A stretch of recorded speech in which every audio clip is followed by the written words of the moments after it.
네, 안녕하십니까. 10월 24일 김영구의 대선진단. 오늘은 박근혜 후보가 지난 일요일 날 정수장학회에 대한 입장을 표명한 기자회견을 했는데 그 이후에 그 부분이 어떻게 진행되고 있는지, 그 다음날 또 바로 그에 대한 또 제 입장 표명도 했고요. 이 부분하고 그 다음에 역시 빅2 야권의 문재인 후보와 안철수 후보에 대해서 살펴보도록 하겠습니다. 네. 김영 기자, 박근혜 캠프 분위기가 좀 궁금합니다. 어때요? 지금 새누리당은 박근혜 후보 정수장학회 관련 기자회견 후에 지금 더 상황이 악화되면서 분위기가 안 좋은 것 같습니다. 박근혜 후보가 이제 정수장학회 강탈이 아니다 이러면서 이제 정당화시키는 내용의 기자회견을 했고, 법원 판결에 대해서도 말을 정정하는 일까지 벌어졌기 때문에 그런 일로 인해서 이제 또다시 불통이다, 폐쇄적인 의사결정 구조를 보이고 있다, 아무도 그 기자회견 내용에 대해서 몰랐고 측근 4인방과만 협의했다, 이런 문제로 인해서 지금 당내에서도 많은 비판이 제기되고 있는 상황입니다.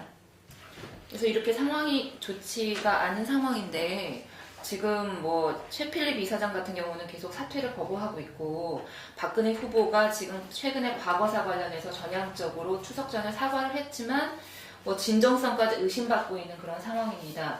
그래서 이상돈 정치쇄신 특위위원 같은 경우는 도대체 누가 어떤 의사결정으로 그런 기자회견을 했는지 안 하니만 못한 기자회견이었다, 이러면서 많은 비판이 제기되고 있는 상황인데, 지금 박근혜 후보가 최근 이런 상황을 좀 어떻게 해야지 탈피할 수 있다고 좀 생각하시나요? 이 부분이 상당히 중요합니다. 왜냐하면은 지금 새누리당 여건이 지난번에 내용을 겪지 않았습니까? 그 당시에 의사결정 구조의 문제, 이런 부분들이 제기되면서 더 이상 이 사적인 어떤 관계, 혹은 또 이 비서실에 국한된 어떤 비서실에서 사실 정책, 전략, 일정 모든 것을 다 담당했잖아요. 그래서 그 부분에 대한 문제제기가 심각했고, 그 속에서 어떤 최경환 비서실장이 이선 후퇴로서 물러났고, 전 비대위원들이 모여서 보좌관 4인방에 대한 공격을 했죠. 그러면서 구원투수로 김무성 의원이 총괄선대 본부장으로 들어왔고, 전략기능이 종합상황실에 정무팀으로 이렇게 왔고, 좀 이런 변화가 있었습니다. 그래서 사실 저희 같은 경우에서도 이제는 박근혜 선대본이 뭔가 시스템에서 꾸려지겠다. 기존의 어떤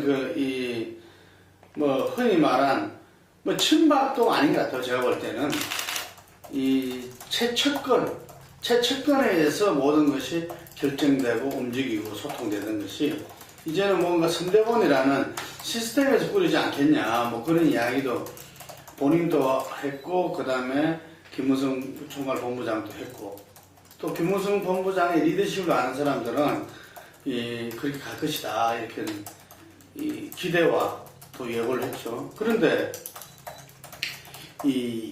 지난 일요일 날 기자회견을 보고는 저는 새누리당을 포함한 온 국민이 다 했다, 이런 표현을 썼지만, 도대체 그게 이상돈 위원이 그랬잖아요. 도대체 누가 그런 보고를 했는지 자기도 궁금하다. 있을 수 없는 대통령 후보가 아니라, 예를 들면은 이 헌법기관이 국회의원이라도 있을 수 없는, 예를 들면은 법원 판결에 반하는 어떤 분명히 그거는 강탈이었다. 하지만 시효가 지나서 그에 대한 원고 패소 결정이 났는데 그게 헌납이었다 하면서 새로운 논리, 불장학회는 지분이 5%밖에 안 되고 거의 국내 독재가와 해외 독재가를 모아서 5.16 장학회는 그것과는 별개로 만들어진 것이다. 실제 그런 성격이 있겠죠. 있지만 지금 와서 그런 이야기를 한다는 너무나 궁색하다. 이거는 강타를 헌담이라 이야기하고, 예를 들면은 지금 이제 정수장학회, 올육장학회가 불장학회에서 이 중심이 돼서 출발했다는 부분 자체를 부인하는 듯한 그런 발언. 그리고 김지태 이 불장학회 회장의 어떤 부분에 대한 어떤 이 부패 정치인으로, 비리 정치인으로 해서 자기 살려고 헌담한 거다. 이런 부분들은 우리가 지금 국민 대통합, 100% 대한민국을 지금 외치고 통합 행보를 하고 있는 본인의 행보와 메시지하고도 맞지 않다. 근데 저는 그보다 더 중요한 게, 이 1심 판결문을 갖다가 이전에 누굽니까? 이만석, 누구죠? 미스터 선소리. 조순영 의원님이 그 새누리당 이 토론회에 나와가지고 1심 판결문을 꼭 참모들과 정도화해라 그랬어요. 예를 들면 김종인 위원장, 안대희 위원장과 꼭 같이 정도해라. 이런 이야기예요. 왜냐하면 그 부분에 대해서, 팩트에 대해서 명확해야 된다. 이런 이야기죠. 저는 그때 그분이 그런 말을 왜 했는가 싶었는데, 지금 이제 지난 일요일 기자회견을 보니까, 저렇게 잘못 생각하고 보고받고 해석하고 발언할 수 있으니까 그런 말을 했구나, 이런 생각이 들더라고요. 저는 이 한나라당이 어떤 이재호 의원 같은 경우는 지난 추석 전에 과거사에 대한 어떤 사과 발언, 5.16하고 인혁당은 예를 들면 민주주의 가치를 훼손했다 라는 부분의 진정성도 이제 국민들이 믿고 이렇게 됐다, 이렇게 이제 말을 말씀하셨는데, 지금 새누리당이 한나라당의 새누리당 바뀌면서 어떤 이 지도부도 비리 체제라는 총선을 치르고 승리를 했는데, 그렇게 변화한 박근혜 표 쇄신에 대한 개혁에 대해서 국민들이 뭐냐, 이게 뭐냐, 이렇게 돼지고, 특히 과거사에 대해서는 이재용 말 맞다나 진정성, 이거는 대선 선거를 위해서, 그리고 지금 이제 당을 시스템 위한 정치로 바뀌겠다는 것이, 아니 여전히 지금 이제 물러갔다고 하는 사람이 여전히 그 사인방과 함께 움직이는 그런 작동하는 시스템이 작동되지 않는 그런 부분은 지금 이제 이번 대선을 앞두고서는 이 후보 캠프뿐만 아니라 국민적으로도 굉장히 불행이다. 저는 이 부분을 박근혜 후보가 지금 이제 그냥 박근혜 후보가 아니잖아요. 어떤 대세론을 갖다 했고, 지금 또 다자구도에서 국군이 1위고 새누리당 지지층은 90% 이상을 지지하고 있는 그러한 국민 지도자이기 때문에 저는 빨리 이 문고리 권력 사인방을 해서 새롭게 그 비서진을 진용을 개편해야 된가 아울러서 이 선대본의 시스템에 의해서 박근혜 후보가 선대본에서 함께 토론하고, 예를 들면은 다소 다른 입장이 있더라도 그 부분들이 정말 함께 공유하고 그치면서 뭔가 국민적 메시지로 자리 잡을 때 저는 얼마든지 기회가 있다 봐요, 이게. 그런데 지금 시간 없다. 그런데 그 부분이 정말 하루 이틀 문제가 아니라고 보는 견해도 있어요. 그렇기 때문에 과연 이 고쳐질까? 김무성 총괄선대본부장이 지난 10월 18일 날 이런 말씀을 하셨대요. 박근혜 후보는 하늘이 준비시킨 후보다. 그 이전에 친박에서 이 세종시 문제로 거대했을 때 박근혜 의원은 박근혜 전 대표 다 좋은데 민주주의에 대해서 좀 개념이 부족하다, 이런 뜻으로 이야기를 했다고 봐요. 그래서 이게 무슨 왕권 신수설이 있잖아요, 중세시대에. 그래서 왕정 시대의 어떤 리더십인가. 지금 최필립 이사장이 그 정수장학회, 자기는 지금 누가 이야기해도 이제 사퇴할 수 없다고 이야기하는 거는 이 민주주의 시대에 그 공익재단이라 하면 그 이사장이 국민이 다수가 그렇게 바라는데 그걸 고집한다는 것은 이해할 수 없는 행위죠. 그런 부분들이 거슬러 올라가면은 이 11.6을 낳았던 차지철과 김재규의 어떤 이 격돌, 거기에는 그 최태민 목사가 있었다. 그 최태민 목사에 대해서도 숱한 보고와 속에서도 관계 나시다. 지난 2007년 그 경선 때도 그렇게 대답하셨고, 저는 많은 사람들이 문제 제기를 하고 거기에 대한 어떤 객관적인 어떤 자료가 있다면 그 부분들은 리더는, 특히 국민 지도자는 그 부분을 갖다가 제고해야 된다. 본인의 어떤 이 판단이 있더라도 다시 제고해서 그 부분들을 2번, 3번 숙고해야 되고, 가급적 그 입장으로 가는 것이 이게 나라를 위한 길 아닌가. 그래서 지금 이걸 수습할 수 있는 분은 박근혜 후보밖에 없죠. 수습의 길은 지난 내용에서 당을 갖다 봉합을 했는데 실제로 그 봉합이 일시적인 봉합이었다는 것을 갖다가 드러내는 거거든요. 그래서 이번에도 과연 누가 이번 기자회견을 준비하고 토론하고 했느냐. 토론하고 그 부분에서 함께 논의하고 한 사람이 아무도 없었다는 거잖아요. 단지 그 보좌관 3인방이라는 중에서 2분 정도가, 저는 언론 기사에서 그렇게 봤어요.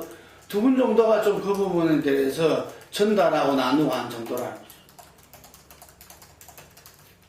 속히 오랫동안 관계해왔던 비서진을 여러 가지 면에서 힘드시겠지만 나는 결단을 내려야 되고, 그 다음에 정말 시스템 속에서, 선대본의 시스템 속에서 어떤 민주주의의 어떤 프로세스와 가치가 실현되는 가운데 박근혜 후보가 예를 들면 그걸 벌려나간다면 절대적인 어떤 보수의 지지 속에서 이 중도 세력으로서의 확장, 예를 들면 수도권과 젊은 층으로서의 확장이 가능하지 않겠냐. 이게 출발선이다. 그게 출발이다. 이게. 근데 그 출발을 못한다면 이번 대선은 상당히 어려울 수밖에 없다. 이미 시대가 지금 엄청나게 바뀌었어. 이제 집에서 가부장 제도가 무너진 지 오래입니다. 정보가 젊은 층들이 오히려 더 장악하고 있어요. 이런 시점에서 현재 그런 리더십을 보여주는 치명타가 될 수 있다. 네, 이제 그 민주당 문재인 후보 관련해서 좀 여쭤볼게요.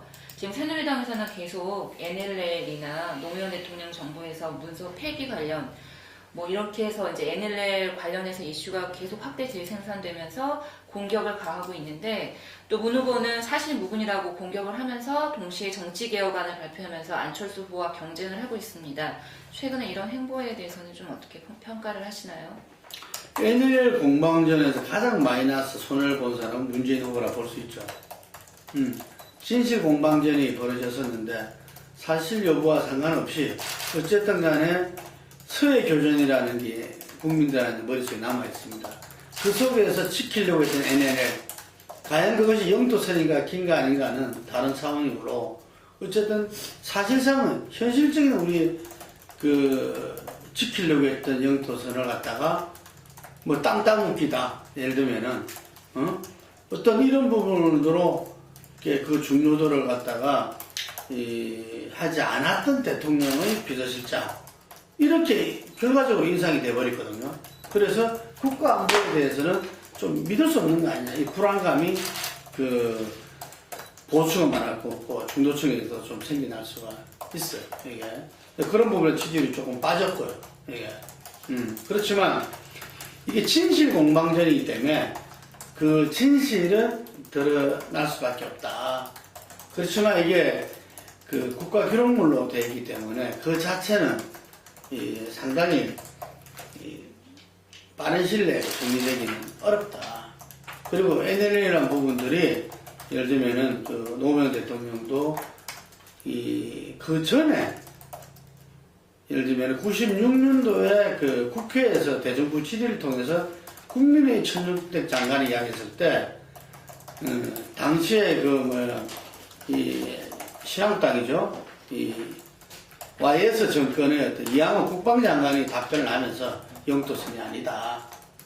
예를 들면은 우리 해상에서의 어떤 초계를 한 한도 경계선이지 서로 합의한 게 아니기 때문에 예를 들면 우리 일방적으로 한 거죠. 합의한 게 아니기 때문에 계속 문제가 될 수밖에 없고 이건 어디 제소할 수도 없고 왜 NLL 넘은 부분들을 갖다 제대로 격파하지 않았냐는 질의에 대해서 그렇게 답한 거예요. 당시에 보수 정권에서 국방부 장관이 그래서 그 부분의 어떤 근거 속에서 노무현 대통령이 그 이후에 그런 말을 한 거고 하지만 평통에서 갔다 온 보고를 하면서 자기가 NLL에 대해서 절대 건드리지 않았다는 것을 강조행기도 대화록이 연설문이 나왔잖아요.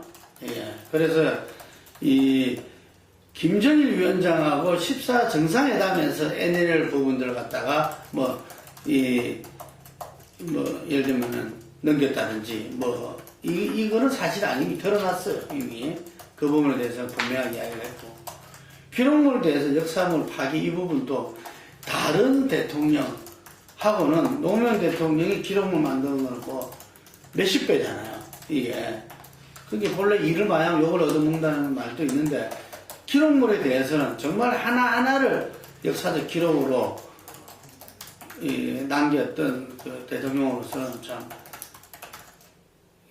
깜짝 이렇게 벌떡 일어설 일이지만 하여간에 역사 파괴한 부분들도 그 발언도 앞뒤 잘라먹다 이런 이야기들이 나오잖아요. 근데 하여튼 NL 공방전은 상당히 문재인 후보로 하여금 아마 첫 번째 네거티브 검증이었다 그래 봅니다. 예를 들면은 문재인 후보가 대통령 돼서는 안 되는 사람 거부감이 있는 후보에서는 굉장히 한 5%도 안 되는 양쪽 후보는 20% 후반 10% 후반대에 있어요. 근데 문재인 후보 거기서 상당히 자유로웠는데 이번에 개인적인 어떤 그런 문제가 거의 없다시피 하니까 어쨌든 노무현을 갖다가 결합시키면서 어쨌든 그 부분에 대해서 국가안보 문제에서는 좀 불안하다는 인상을 주려고 했던 건데 어쨌든 사실 여부는 거의 좀 드러났지 않나 이런 생각이 듭니다. 예. 지금 정치 쇄신을 이제 하나하나씩 내놓고 있는데 이런 게 있어요. 후보가 생각하는 정치인이 생각하는 국민들한테 주는 어떤 메시지와 어떤 프로그램 아젠다가 있는 거고 국민들이 바라는 게 있거든요. 예를 들면은 저는 지난 경선 동안에 내내 이 국민들한테 기억나는 친노 패권주의 청산을 다른 후보들이 모두 요구했거든요. 그래서 저는 그 부분에 지금 친노 구인이 조공을 하겠다. 아주 저는 97년도에 동교동이 그때 7인이었던 걸 기억납니다. 임명직 이걸 갖다가 하지 않겠다는 선언에 비견될 정도로 상당히 결단이었다 이래 보지만 왜 그 결단에 지금 현재 이 언론이나 국민적인 어떤 이 주목을 받지 못하는가? 왜냐하면 그 핵심이 빠졌다 이거지. 그 핵심이 이박연대라고 일컬어졌던 단합이냐, 단합이냐, 단결이냐, 예를 들면은 이 논쟁도 벌어졌던 이 형식 논리로 보면은 지금 최고의 권한을 다 선대위로 옮겼어요, 민주당은. 그렇기 때문에 지금 현재 뭐 이해찬 대표는 거의 2선 물러난 거나 마찬가지입니다. 예. 그래서 뭐 오히려 그거는 비주류 측에서 당권을 장악하고 이유를 모색하려고 하는 거 아니냐 이런 그 내부적인 비판도 있습니다. 이게. 하지만 저는 국민의 눈높이에 국민의 요구에 맞출 필요가 있다. 이게. 저는 그러면서 얼마든지 또 백의 정부를 하시면서 더 나은 역할을 할 수도 있고, 왜냐하면 문재인 후보가 좀 선한 대통령에서 또 힘있는 대통령, 결단이 있는 대통령을 바라는 거거든요. 저는 그 요구가 그렇게 모아지고 있다 보고, 저는 그것이 해결돼야, 예를 들면은 좀, 특히 강주 전남에, 뭐 전북도 지금 차이가 더 벌어지고 있어요. 그 호남의 어떤 정서를 갖다가 좀 답할 수 있지 않겠나. 1차 참여정부에 대한 사과에 이어서 그 2차로 예를 들면 친노가 세력들이 그 백의 정부를 했다면은 그 핵심으로 공격받았던 지도부의 어떤 액션을 문재인 후보가 그 사실상 해내는 모습 이게 필요하고, 그 다음 이제 세 번째로서 어떤 지금 여론조사를 해보면은 국민들이 바라는 것은 사실 정치 혁신이 아닙니다. 네. 어떤 먹고 사는 문제, 민생 문제, 그런데 이게 이전처럼 이 경제를 아는 경제 살리겠다는 어떤 이명박 후보한테 절대적인 지지를 했다면, 그게 이 과정에서 4, 5년 과정에서 그것만 아니라를 알았기 때문에, 예를 들면 깨끗하고 제대로 된 정치인이 이 경제를 살릴 수 있다. 이게 지금 성립된 거죠, 이게. 그런데 사람들이 실제 바라는 건 지금 이제 먹고 사는 민생 문제에 대한 어떤 해결이거든요. 그래서 저는 그 문제에 대해서 제대로 내놓으셔야 된다. 이렇게 보고 있습니다. 네. 그 안철수 후보도 지금 정치개혁안을 내놨는데, 어제 내놨는데 이날에서 지금 정치권의 평이 아주 뭐 좋지가 않습니다. 정치권에서는 뭐 실현 가능성도 없고 정치 현실을 몰라서 그런 안을 내놨다라고 비판을 하고 있는데, 좀 어떻게 평가하시는지 말씀해 주세요. 이게 안철수 후보의 지금 이제 안철수 현상이라는 게 기존 정치에 대한 노잖아요. 거기서 나왔으니까 당연히 기존 정치인들이 함께 하지 않죠. 극소수죠, 그죠? 현역 정치인은 그 송호창 의원밖에 없고, 그리고 지금 정치 포럼을 하고 있는 사람들이 저희 교수들입니다. 그럼 이분들은 정치에 대해서 항상 비판적이었죠. 하지만 정치를 실제로 하지는 않았던 사람들이죠. 지금 이명박 대통령도 반의도 정치로서 MB 정부를 함에 따라서 여러 문제가 있었다. 우리가 상권분립, 민주주의가 이 현대 정치로서 정립되면서 상권분립이 되고, 거기에서 중요한 것이 어쨌든 대통령이나 이 수상의 어떤 이 행정부를 견제하는 의회 정치입니다. 이게. 그래서 현대 정치는 뭐 의회 정치다, 대의 정치다 이야기할 수 있을 정도로 중요한 부분들이죠. 그리고 본인도 정당 정치의 그 대의 정치, 의회 정치의 기본이 바로 정당 정치고, 그걸 부정하지 않는다고 그랬어요. 그런데 이번에 지금 이제 구체적인 걸 이제 이번에 처음으로 내놨잖아요. 이게 이 큰 틀의 어떤 이 기조와 개념을 이야기하다가 구체적 방안을 내놨어요. 근데 그 방안이 상당히 그 정치 현실을 모르는 이야기 아니냐. 예를 들면은 국회의원 수 축소, 뭐 축소가 오히려 특권을 생길 수 있다. 그리고 이 축소되면서 오히려 행정 권력에, 예를 들면 대통령 권력에 밀릴 수 있다. 뭐 이런 문제 제기도 있을 수 있는 거고, 중앙당 뭐 축소 내지는 폐지 이 부분도 그 유럽식 정당이 있고 미국식 정당이 있다는 거죠. 국회의원 특권 폐지로 따지자면은 미국식 어떤 정당 체제, 원내 정당인 미국식 정당 체제에서 국회의원이 더 파워가 힘이 더 크죠. 이게 그 유럽식 어떤 이 지구당 중심의 어떤 정당 체제, 지구당과 중앙당의 어떤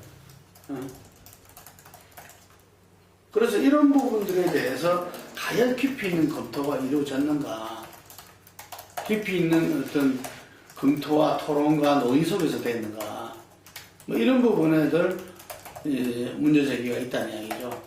예를 들면은 그래서 이 부분이 필요한 게 이제 이 과정을 통해서 나왔지만 조국 교수에 의한 정치혁신위원회 뭐 명칭이 어찌됐든 간에 저는 그 양당이 예를 들면 교수와 정치권의 비판적이었던 시민사회와 그리고 그래도 신뢰할 수 있는 어떤 국회의원 중심으로 한 정치인들이 모여서 이거는 어느 누구의 어떤 입장, 예를 들면 안철수 문제 어느 누구의 입장이 중요한 것이 아니라 예를 들면 그 속에서 서로 최선의 방책을 도출해야 되는 거거든요. 현실에서 가능한 정치는 어떤 미래 대안을 이야기하는 게 아니라 어떤 현실 진단과 그 속에서 해법을 찾고 하나하나 실천해 나가야 되거든요. 그래서 그러한 어떤 이 국민적인 어떤 국민 이 대토론회 예를 들면은 이런 것들이 1차적으로 필요하다. 그 부분을 양쪽 후보와 후보 측도 참가하고 후보도 참가해서 거기에서 결론 나는 걸 갖다가 받아들이면 된다 이런 이야기죠. 예를 들면 거기서 누가 하늘이 내린 해법을 가진 사람이 저 사람이 대통령 갑니다 이건 아니거든요. 그렇기 때문에 우리가 용기란 것은 이렇게 강함하게 자기 이 모자림을 혹은 또 잘못되면 인정할 때 가장 훌륭한 용기라 그럽니다. 그렇기 때문에 이 부족하고 예를 들면은 그 당연하죠. 정치를 갖다 이제 시작했는데 우리가 밭에서 바라보는 정치하고 책에서 바라보는 정치하고 강당 정치하고는 현실 정치는 또 다른 겁니다.